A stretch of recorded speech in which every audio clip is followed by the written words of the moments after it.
presentato nella sede del Conservatorio Buzzola di Adria il lunedì del jazz. Dopo 2 anni di assenza torna rinnovata la rassegna che vedranno coinvolti artisti e ospiti italiani di grande qualità, i docenti di jazz del Conservatorio e gli allievi. Le serate sono previste tutti i lunedì di giugno dalle ore 21 e la manifestazione culminerà il 26 e 27 giugno con una masterclass di David Lynx, cantante belga di fama internazionale, col suo concerto il lunedì 26. Diciamo anche lì un'occasione di confronto con degli ospiti che sono Luca Poletti, che è un pianista che insegna, è docente di composizione, ma lui è un pianista jazz come me, e ha fatto anche recentemente un album con Paolo Fresu ospite, e con Giovanni Offer, che è qui al mio fianco, che è docente di corno, ma è anche un abile improvvisatore e un solista jazz. Quanti anni hai? 90, 95? Per tanti anni questa cosa, e magari lascio la presentazione di questa data che vedrà lui e Poletti insieme alle classi del biennio 1 e 2 e del triennio 3 in questa serata dedicata a Duke Ellington Jazz Mingus. Io volevo dire che sono molto felice di questa occasione di poter suonare e collaborare con il Dipartimento Jazz, pur essendo io un docente di corno, quindi del Dipartimento di Musica Classica. E questo arriva in un momento particolare, un po' a coronamento di un percorso mio personale, non solo come musicista, perché io suono jazz da diversi anni e continuo a suonare in orchestra in ambito classico, in questo momento al Comunale di Bologna. Arriva a coronamento perché, a parte quella che è la mia storia personale come musicista, c'è molto della mia storia come docente, perché noi suoneremo con gli studenti del Dipartimento di Jazz, ma allo stesso tempo, grazie anche alla disponibilità del direttore, quest'anno ho tenuto una materia scelta che si chiama Avvicinamento al Jazz,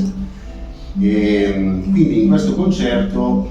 parteciperanno anche 2 ragazze flautiste che prima di questa occasione non avevano mai avuto a che fare, se non come ascoltatrici, con il jazz, con l'improvvisazione, e quindi con una consapevolezza armonica diciamo maggiore. Quindi sono molto felice, è un esperimento, l'esperimento sta andando molto bene. Credo che sia importante nel 2023 creare un tessuto un po' permeabile fra i 2 grandi mondi, che sono quelli, diciamo, della musica classica accademica e quello del jazz, o più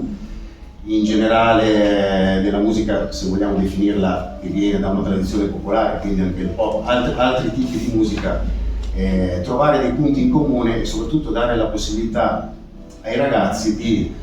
lavorare con coetanei o con docenti che hanno una visione che potrebbe essere molto differente, ma poi la musica è una sola, e quindi si trovano dei punti in comune molto interessanti, che credo siano fonte di accrescimento proprio a livello anche didattico e di esperienze, sia da una che dall'altra parte. Il concerto è dedicato a 2 grandissimi personaggi della storia del jazz, che sono appunto Duke Ellington e Charles Mingus, che sono sicuramente accomunati per una grande innovazione che hanno portato nel jazz, e nello specifico anche per il fatto di avere scritto molto. Cioè, quando ci parla di jazz spesso si pensa a una musica improvvisata in cui c'è una totale libertà. Questo è vero fino a un certo punto. In realtà il jazz vive anche di una